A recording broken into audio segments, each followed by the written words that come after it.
بلکہ ان کو تم اور لوگوں سے زندگی کے کہیں حریص دیکھو گے، یہاں تک کہ مشرکوں سے بھی ان میں سے ہر ایک یہی خواہش کرتا ہے کہ کاش وہ 1000 برس جیتا رہے، مگر اتنی لمبی عمر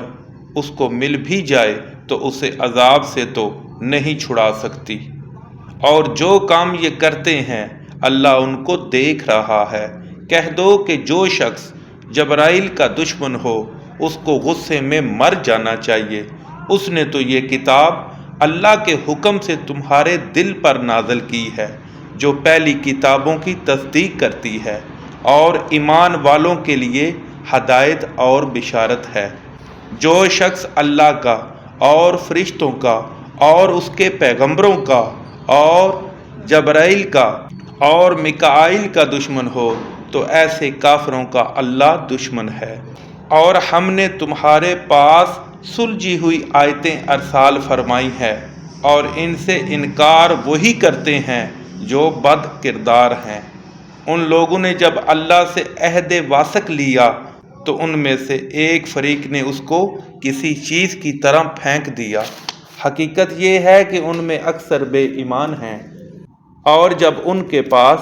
اللہ کی طرف سے پیغمبر آخر الزماں آئے اور وہ ان کی آسمانی کتاب کی بھی تصدیق کرتے ہیں تو جن لوگوں کو کتاب دی گئی تھی ان میں سے ایک جماعت نے اللہ کی کتاب کو پیٹھ پیچھے پھینک دیا، گویا وہ جانتے ہی نہیں، اور ان ازلیات کے پیچھے لگ گئے جو سلیمان کے عہد سلطنت میں شیاطین پڑا کرتے تھے۔ اور سلیمان نے مطلق کفر کی بات نہیں کی بلکہ شیطان ہی کفر کرتے تھے کہ لوگوں کو جادو سکھاتے تھے، اور ان باتوں کے بھی پیچھے لگ گئے جو شہر بابل میں 2 فرشتوں یعنی ہاروت اور ماروت پر اتری تھیں، اور وہ دونوں کسی کو کچھ نہیں سکھاتے تھے جب تک یہ نہ کہہ دیتے کہ ہم تو ذریعہ آزمائش ہیں، تم کفر میں نہ پڑو۔ غرض لوگ ان سے ایسا جادو سیکھتے جس سے میاں بیوی میں جدائی ڈال دیں، اور اللہ کے حکم کے سوا وہ اس جادو سے کسی کا کچھ بھی نہیں بگاڑ سکتے تھے، اور کچھ ایسے منتر سیکھتے جو ان کو نقصان ہی پہنچاتے اور فائدہ کچھ نہ دیتے۔ اور وہ جانتے تھے